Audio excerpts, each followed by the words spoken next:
Welcome to America, the greatest country on earth.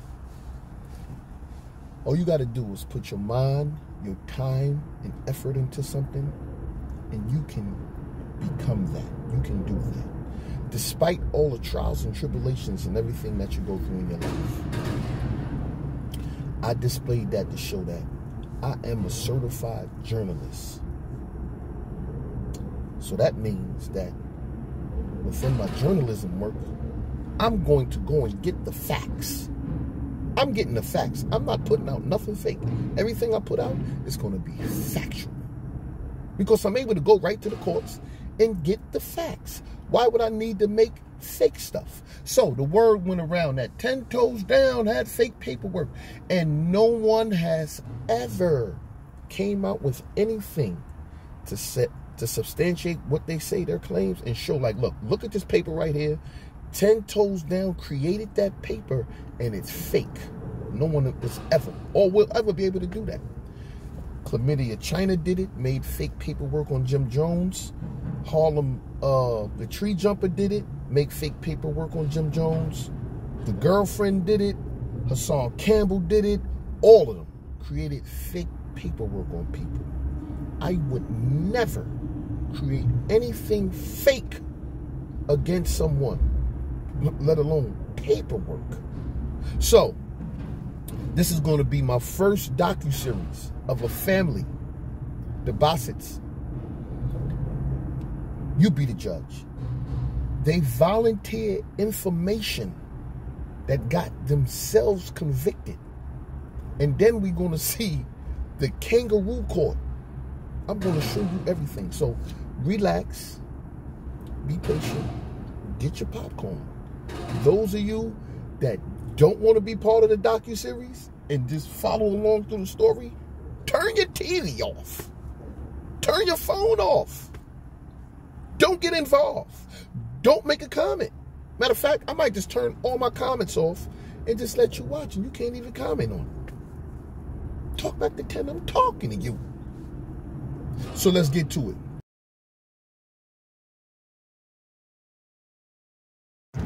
When the officers arrived to the room, the defendant was informed that he was surrounded. The defendant gave himself up. On the ride to the police station, the defendant, without being questioned by the officers, stated that he shot the police officer, but that it had been an accident. So now you may say, 10, what was wrong with that? Well, my opening statement is based off volunteering information. The father was arrested for a crime, and while in the back of the police car, he voluntarily said, I shot him, but it was by an accident. That was what they used to convict him and his brother. I left the case up there. You can go look at it.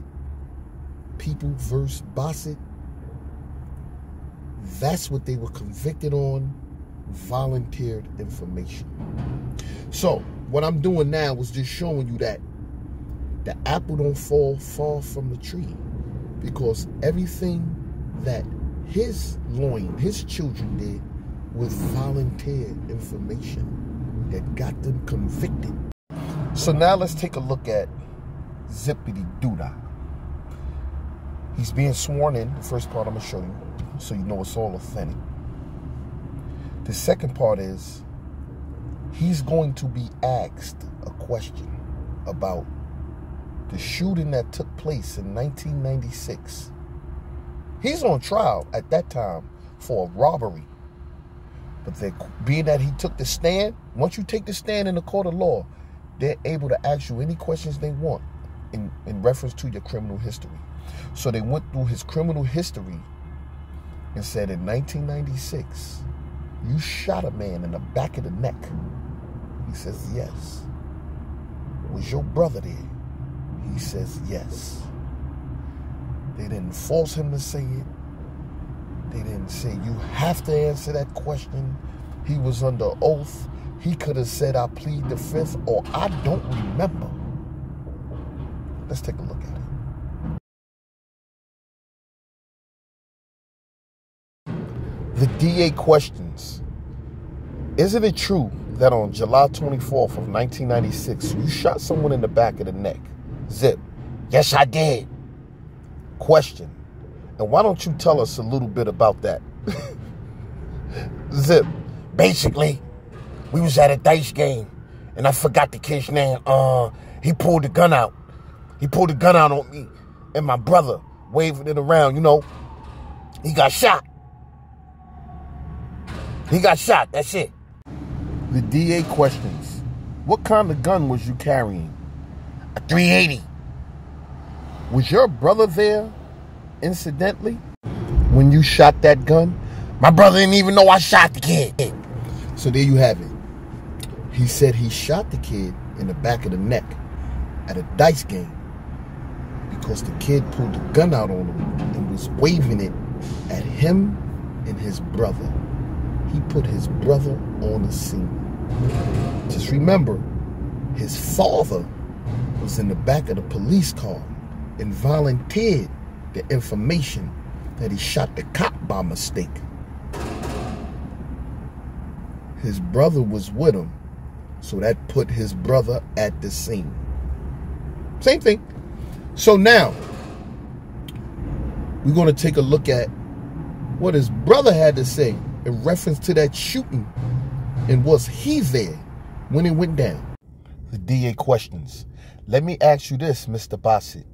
Back on January 20th, 1998, you pled guilty to attempted facilitation in the 2nd degree. Yes.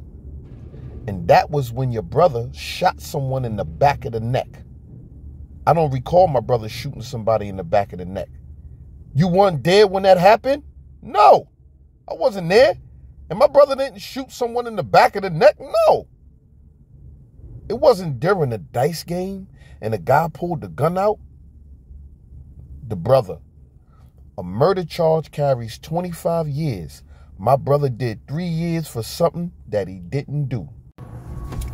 So what his big brother did just right there was what criminals may call holding it down.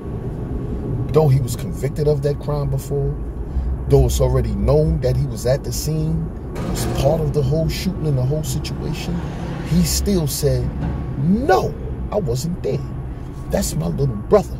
I'm going to hold my little brother down. But what do little brother do? Little brother tells them, big brother was there. Yeah, he was there. He ain't know when I shot the dude, but he was there. Because the dude was at the dice game, and he was waving the gun around, and he was going to shoot me and my brother, so I shot him. Volunteering information. While you're under oath, you can still say, I plead the 5th, or I don't recall.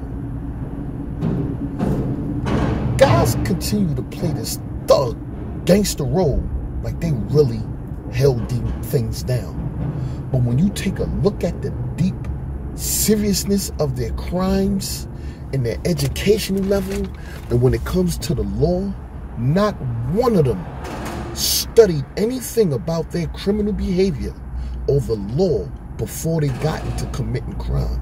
If you go into dealing with stocks and bonds, you're going to learn about stocks and bonds. If I want to become a carpenter, I'm going to school for carpentry. If I want to be a doctor, I'm going to go and get my doctorate degree. If I want to be a lawyer, you're going to go study what you're getting into. These guys jumped off the porch, off the project step, and went right into the streets with no knowledge of the law. So their defense, though you see through the whole trial minutes and all that, there is no questioning from their lawyers, and the DA went in and went out. I'm going to post a whole transcript, and it's only going to be about 4 minutes between the both of them. That trial was an open and cut trial.